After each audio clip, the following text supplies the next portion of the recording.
Mason, who's the commissioner of the Utah Department of Public Safety, and FBI Special Agent in Charge Robert Boyles. So again, hopefully getting that new information here soon, but again, starting in about 4 minutes now.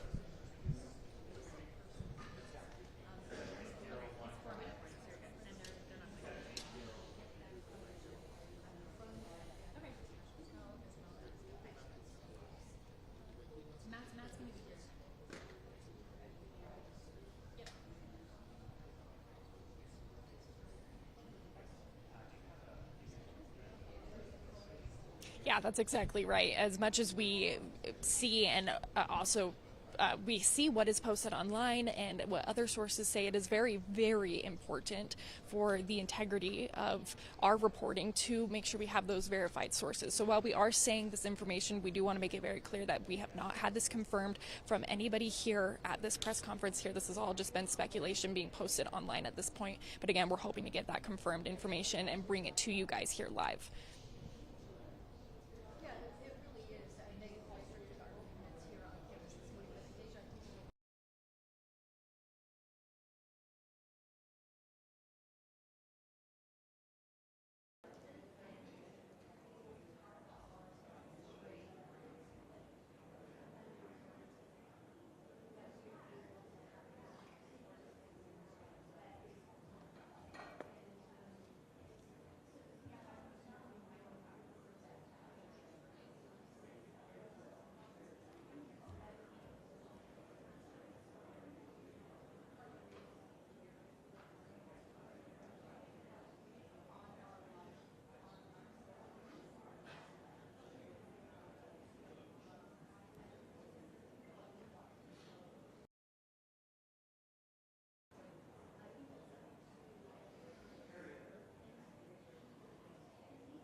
Good morning, ladies and gentlemen.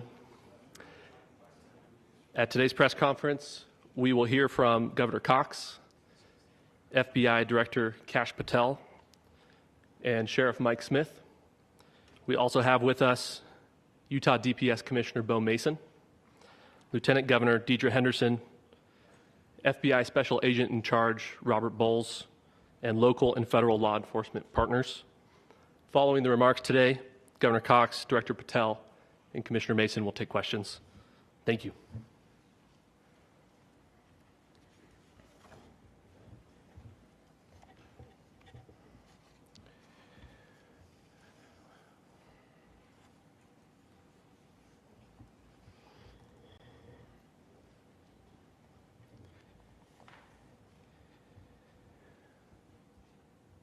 Good morning, ladies and gentlemen. We got him. On the evening of September 11th, a family member of Tyler Robinson reached out to a family friend who contacted the Washington County Sheriff's Office with information that Robinson had confessed to them or implied that he had committed the incident. This information was relayed to the Utah County Sheriff's Office and scene investigators at Utah Valley University. This information was also conveyed to the FBI.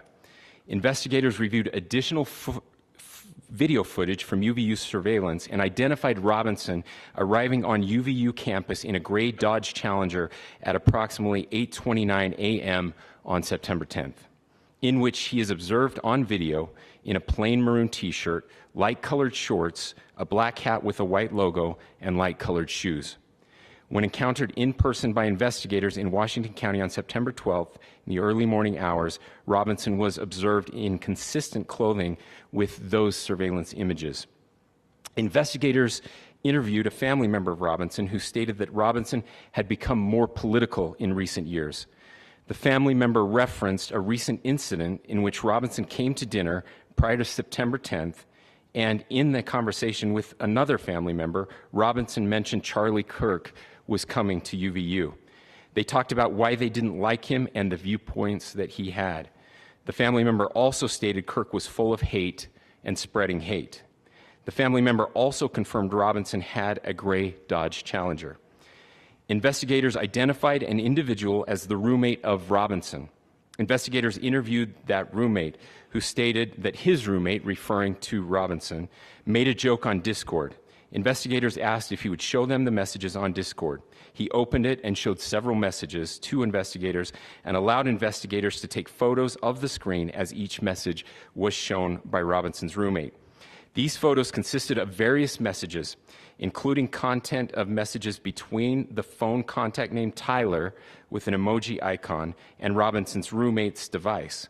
The content of these messages included messages affiliated with the contact Tyler, stating a need to retrieve a rifle from a drop point, leaving the rifle in a bush, messages related to visually watching the area where a rifle was left, and a message referring to having left the rifle wrapped in a towel. The messages also refer to engraving bullets and a mention of a scope and the rifle being unique. Messages from the contact Tyler also mentioned that he had changed outfits. I know there has been speculation as well as to the writing on those casings, those bullet casings, and I believe we have that as well. And I will share that with you now. So the area north of Campus Drive Road where the suspect crossed over, you saw some of that in the video that we released last night, consists of a grassy area with trees on the edge of the UVU campus. Investigators discovered a bolt-action rifle wrapped in a dark-colored towel.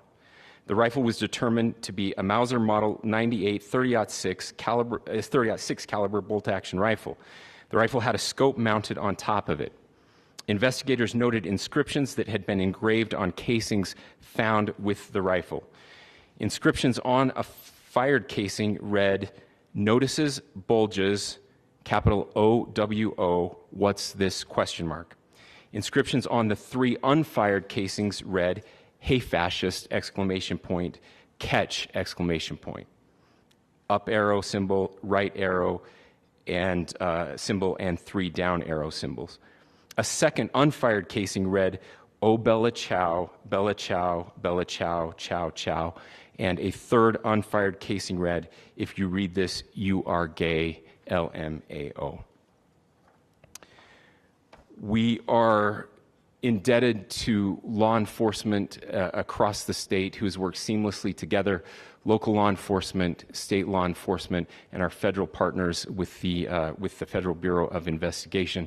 We're grateful for everyone who worked together in such a short amount of time to find this person and to bring justice. I want to thank the public who has been so engaged, reviewing videos, helping us with sending in tips, and helping us get to this point. I want to thank the family members of Tyler Robinson who did the right thing in this case and were able to bring him into to law enforcement as well. I especially want to thank the family of Charlie Kirk, Erica, Charlie's parents, his children. I want us to be thinking of them as we bring justice in this case. They will be involved in that justice. We will be working very closely with them as we move through this process as well. This is a very sad day for our country, a terrible day for the state of Utah. But I'm grateful that at this moment we have an opportunity to bring closure to this very dark chapter in our nation's history. With that, I will now turn the microphone over to the Director of the FBI, Kash Patel. Thank you, Governor. This is what happens when you let good cops be cops. The FBI and our partners are proud to stand here today together to bring justice to the family of Charlie Kirk and honor his memory. I want to express my deep gratitude to President Trump, the Vice President, and the entire White House who have been so incredibly supportive with both resources and just personally to the FBI as a team. They had our backs the entire way, and I just want to express my gratitude for giving us the resources we need to operate in this space to bring this sort of justice at this sort of speed. In 33 hours, we have made historic progress for Charlie. Governor Cox, our partnership has been absolutely incredible these last few days. Our partnership will endure. Your state and local partners, your sheriffs, your DPS community has been unbelievably impressive in the hardest of times. And a case like this cannot be solved, cannot be brought without partnering with your state and local authorities. The FBI has a certain role to play, and we will play that role, and we will lead out for the federal government. But Governor Cox, we are so grateful for your state partnership that led out on this investigation. A little bit of the timeline. Charlie was shot at 12:23 p.m. on Wednesday. The first FBI agents arrived on scene in 16 minutes with chiefs of police at 12:39 and secured the scene. The FBI immediately launched fixed-wing assets. We utilized these assets to transport personnel, specialty technicians, hostage rescue teams. We also utilized these assets to go back and forth from the East Coast and here in Utah to transport forensic evidence and other evidence that will be analyzed and is being analyzed at our FBI laboratories in Quantico and other laboratories, including the ATF. At my direction, the FBI released the first set of FBI photos of the suspect at 10 a.m. local time on 9/11. Then, shortly thereafter, the FBI reward of $100,000 was released at 10:45 a.m. local. Myself and Deputy Director Bongino arrived on the scene at approximately 5:30 p.m. on 9/11. The governor led a press conference last night at approximately 8 p.m., where at my direction, the FBI released a never-before-seen video of the suspect. We also released new images to the public of the suspect. And just last night, the suspect was taken into custody at 10 p.m. local time. In less than 36 hours, 33 to be precise, thanks to the full weight of the federal government and leading out with the partners here in the state of Utah and Governor Cox, the suspect was apprehended in a historic time period. And I want to highlight what Governor Cox said. This would not have been possible without you, the media, and you, the public. That's why we went so public, so fast, and we're so transparent, and we're committed to that transparency. The crime scene, just a little bit there. It is a large crime scene. State and local authorities, along with federal authorities, processed that crime scene quickly. And I even had the ability to walk through that crime scene and walk through the steps the suspect took to learn more about what was needed and what resources we needed to bear to create a full picture for the FBI and leadership back in Washington. Furthermore, thankfully to state and local partners, forensic evidence has been seized and continues to be garnered. Forensic evidence has already been evaluated at FBI laboratories in Quantico and state and local authorities here. We will continue to process evidence as we see it, as we collect it, and we will continue to deliver to Governor Cox and his team. Last night, we had a total of approximately 7,000 leads. As of this morning, thanks to your great work, we have over 11,000 leads that were called in to the FBI. And we are running out every single lead that we can. Every one of those leads will be run out. The arrest is a testament to the dedication of good law enforcement being great and partnerships in law enforcement, which I've tried to highlight as my tenure as the director of the FBI. There is no better relationship for law enforcement than the FBI to partner with state and local authorities, and you've seen it here in these last few days. The FBI Salt Lake Field Office, along with our offices in LA, Phoenix, Denver, San Antonio, Las Vegas, Pittsburgh, Buffalo, our headquarters component in Quantico, all participate in the FBI. I want to express my deep gratitude to the employees of the FBI, the men and women, the evidence response team tacticians, the special operators, the agents, the support staff. You have done monumental work in historic time when the public, who had a right to demand such an expeditious solving of an investigation, the FBI answered that call diligently, critically important to our nation, and we delivered. And I'm proud to be their leader, and I'm proud to be the director of the FBI. This is very much an ongoing investigation, as the governor said, and we will continue to work with state and local authorities to develop the investigation, to provide them the evidence they need for their ongoing prosecutions, and we will be here to answer every call they absolutely have, as long as it takes, for as long as we need to find and apprehend whatever suspects were involved in this crime. Lastly, to my friend Charlie Kirk, rest now, brother. We have the watch, and I'll see you in Valhalla.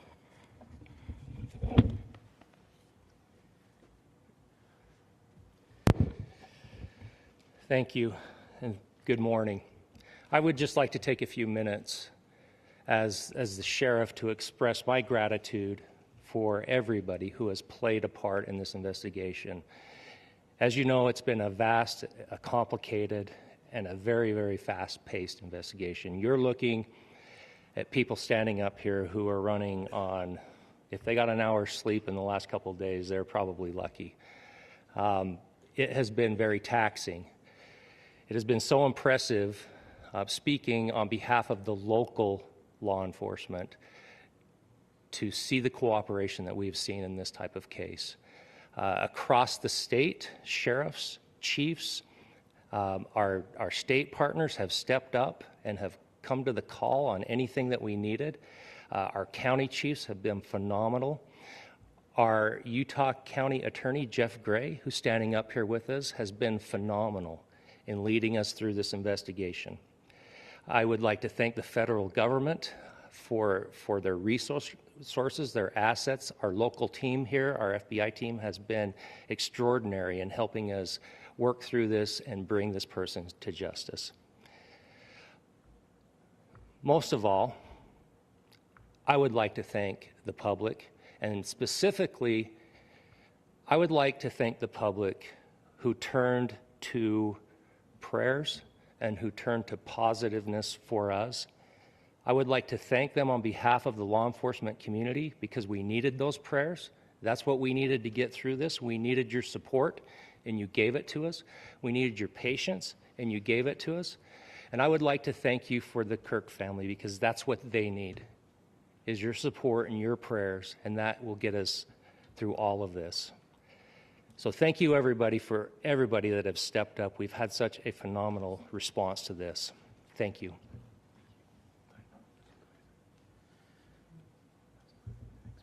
I also want to give a special thanks to the Attorney General and the Department of Justice. Their unwavering support and their commitment to justice is shown true here.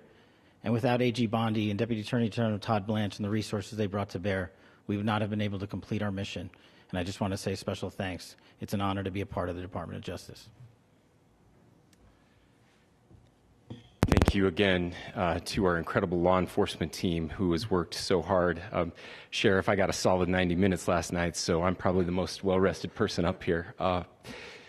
Ladies and gentlemen, I get the microphone, so I hope you'll permit me a moment just to share a few more thoughts about where we are and how we got here and maybe a little bit of where we go from here. I don't want to get too preachy, but I think it's important that we, with eyes wide open, understand what's happening in our country today. I've heard people say, well, why are we so invested in this? There's violence happening all across our country, and violence is tragic everywhere, and every life taken is a child of God who deserves our love and respect and dignity. This is certainly about the tragic death, political assassination of Charlie Kirk. But it is also much bigger than an attack on an individual. It is an attack on all of us. It is an attack on the American experiment. It is an attack on our ideals. This cuts to the very foundation of who we are, of who we have been, and who we could be in better times. Political violence is different than any other type of violence for lots of different reasons. One, because in the very act that Charlie championed of expression, that freedom of expression that is enshrined in our founding documents, in having his life taken in that very act, makes it more difficult for people to feel like they can share their ideas, that they can speak freely. We will never be able to solve all the other problems, including the violence problems that people are worried about, if we can't have a clash of ideas safely and securely. Even, especially those ideas with which you disagree. That's why this matters so much. Over the last 48 hours, I have been as angry as I have ever been, as sad as I have ever been. And it was, as anger pushed me to the brink, it was actually Charlie's words that pulled me back. I'd like to share some of those. And specifically right now, if I could, I need to talk to the young people in our state, in my state, and all across the country. As President Trump reminded me, he said, you know who really loved Charlie? The youths. And he's right. Young people loved Charlie, and young people hated Charlie. And Charlie went into those places anyway. And these are the words that have helped me. Charlie said, when people stop talking, that's when you get violence. He said, the weak can never forgive. Forgiveness is the attribute of the strong. The only way out of the labyrinth of suffering is to forgive. Welcome without judgment, love without condition, forgive without limit. He said, always forgive your enemies. Nothing annoys them so much. A few months ago, I referenced this last night, Charlie posted to social media, when things are moving very fast and people are losing their minds, it's important to stay grounded. Turn off your phone, read scripture, spend time with friends, and remember, internet fury is not real life. It's going to be okay. He again said, when you stop having a human connection with someone you disagree with, it becomes a lot easier to commit violence. He said, what we as a culture have to get back to is being able to have a reasonable agreement, where violence is not an option. Now, again, to my young friends out there, you are inheriting a country where politics feels like rage. It feels like rage is the only option. But through those words, we have a reminder that we can choose a different path. Your generation has an opportunity to build a culture that is very different than what we are suffering through right now. Not by pretending differences don't matter, but by embracing our differences and having those hard conversations. I think we need more moral clarity right now. I hear all the time that words are violence. Words are not violence. Violence is violence. And there is one person responsible for what happened here. And that person is now in custody and will be charged soon and will be held accountable. And yet, all of us have an opportunity right now to do something different. I want to thank my fellow Utahns. This bad stuff happens. For 33 hours, I was praying that if this had to happen here, that it wouldn't be one of us. That somebody drove from another state, somebody came from another country. Sadly, that prayer was not answered the way I had hoped for, just because I thought it would make it easier on us if we could just say, hey, we don't do that here. And indeed, Utah is a special place. We lead the nation in charitable giving. We lead the nation in service every year. But it did happen here.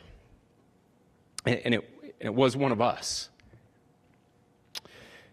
But I want you to look at how Utahns reacted the last 2 nights.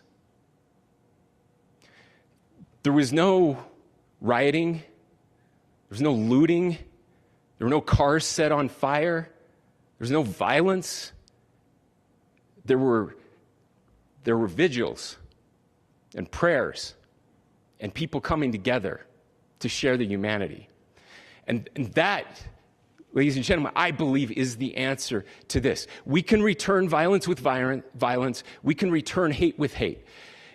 And that's the problem with political violence, is it metastasizes. Because we can always point the finger at the other side. And at some point, we have to find an off-ramp, or it's going to get much, much worse. But see, these are choices that we can make. History will dictate if this is a turning point for our country. But every single one of us gets to choose right now if this is a turning point for us. We get to make decisions. We have our agency. And I desperately call on every American, Republican, Democrat, liberal, progressive, conservative, MAGA, all of us to please, please, please follow what Charlie taught me. I'll just conclude with words I share often from a friend and author, Yuval Levin, who was asked if he was optimistic about our country. And he said, I'm not optimistic. He said, I hate optimism. Like, that sounds bad. But he said, optimism is a vice. It's this idea that good things are just going to happen. And he said, in the history of the world, good things have never just happened. He says, I'm not optimistic, but I am hopeful. And hope is the virtue that sits between the vices of optimism and pessimism. Hope is the idea that good things are going to happen because we can make them so. I still believe in our country. And I know Charlie Kirk believed in our country. I still believe that there is more good among us than evil. And I still believe that we can change the course of history. I'm hopeful because Americans can make it so.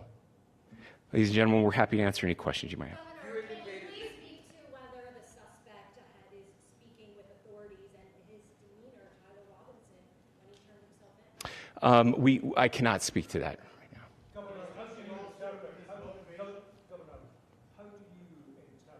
engravings on casing? Well, I will leave that up to you to interpret what those engravings mean. I think the clearest one that says "catch fascist," there's not. And by the way, that's like catch like a ball, catch this. That's I think that speaks for itself. Governor, you indicated that he had been communicating. Please. About this level of hatred that this person expressed in the dinner. Beyond that, is there anything in your view that you discovered that may have radicalized or changed him to prompt him to commit such a horrific? There's nothing more that we can share at this time. Governor, Yeah, you please. indicated that he had been communicating with a friend on Discord about the gun. Do you anticipate any more arrests? We do not at this time have any information that would lead to any additional arrests. Do you believe he acted alone?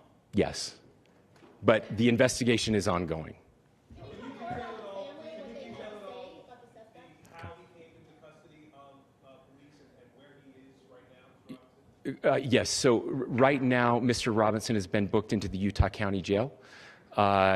You heard the president this morning report that he was taken into custody, that his family and a friend helped to deliver him into custody of law enforcement in Washington County. For those of you that don't know where Washington County is, it is the southwesternmost part of the state of Utah. It's about a 3.5 to 4 hour drive from here, where we are right now, and that's where he lived and where they turned him in.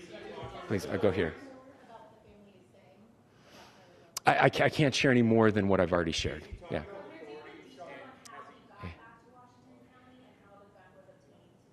So how we obtained the gun? The gun was found here. So I don't have much more details on that. We do know that he drove. We had his car here on campus, and then we had his car going south back to the St. George. It's actually the city of Washington in Washington County. Is he talking with authorities and did he discuss a motive? I'm sorry? We don't have any information that would lead us to believe that. Yes, in fact, it was just released. Yes. Talking with authorities and did he discuss a motive? I can't answer that right now. Yeah, thank you. Over here.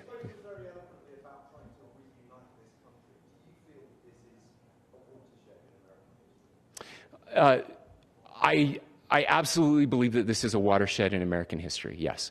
The question is, what kind of watershed? And that chapter remains to be written. Is this the end of a dark chapter in our history, or the beginning of a darker chapter in our history? Look, I mean, if you look at true political assassinations in this country of someone of this stature, this feels a lot like the late 60s, and having one so gruesomely displayed on camera in all of our hands and in all of our pockets. We are not wired as human beings biologically, historically. We have not evolved in a way that we are capable of processing those types of violent imagery. And by the way, we've seen another one with a gruesome stabbing very recently that went viral. This is not good for us. It is not good to consume. Social media is a cancer on our society right now. And I would encourage people to log off, turn off, touch grass, hug a family member, go out and do good in your community. That is happening, and it's happening organically right now. I had a friend in a small city in Utah who said, we're getting together, the Republicans and Democrats in my little town are getting together to have a discussion last night, just to find a way to find their better angels. So yes, this could be, I mean, again, you have to go back to JFK to have seen a video live of something like this happening. I wasn't born until 1975, but I know that things were really dark in the late 60s. Sorry to some of you. I know some of you were there. But this is our moment. Do we escalate, or do we find an off-ramp? And again, it's a choice. It's a choice, and every one of us gets to make that choice. Two more questions right here. Could we clarify that the release of those enhanced images at 8 p.m., the timeline that Director Patel gave us, led to the arrest at 10 p.m.? Is there a direct connection between those two events? I cannot comment if there is a direct connection or not, but all I can say is that through some process, the family came to know that this had happened. One more thing, Governor. Could you just clarify the clothing issue you mentioned earlier? Was he changing outfits? Correct. Yes. So when he's first spotted on campus, he has different clothing on, and then he changes clothing on the roof, and then changed back into that clothing at some point, so that when he was apprehended, when he was arrested, the clothing matched the clothing he had on before the shooting here at UVU. Last question here. Yes. Suspect was from Utah. Can you kind of tell us a little bit more about where, and was he a student here at this university, and is there any history of mental illness? Yeah. So I don't have any information on the mental illness part. He was not a student here at UVU. He was living and had lived for a long time with his family in Washington County, in the southernmost part of our state. Thank you, everyone, for your great work in getting this information out. I would just say, process-wise, this may be important. I know many of you aren't familiar with the process in Utah. I think it's important that you understand that. Basically, we have 3 days for charging documents to be filed. A CI will be filed. We'll have more information then, more detailed information as those charging documents are filed in preparation for a preliminary hearing. So 3 days. So we would anticipate then that early next week those charging documents will be filed. We will obviously be working. The county attorney will be working very closely with Mr. Kirk's family as those documents and decisions are prepared and made. Thanks, everyone.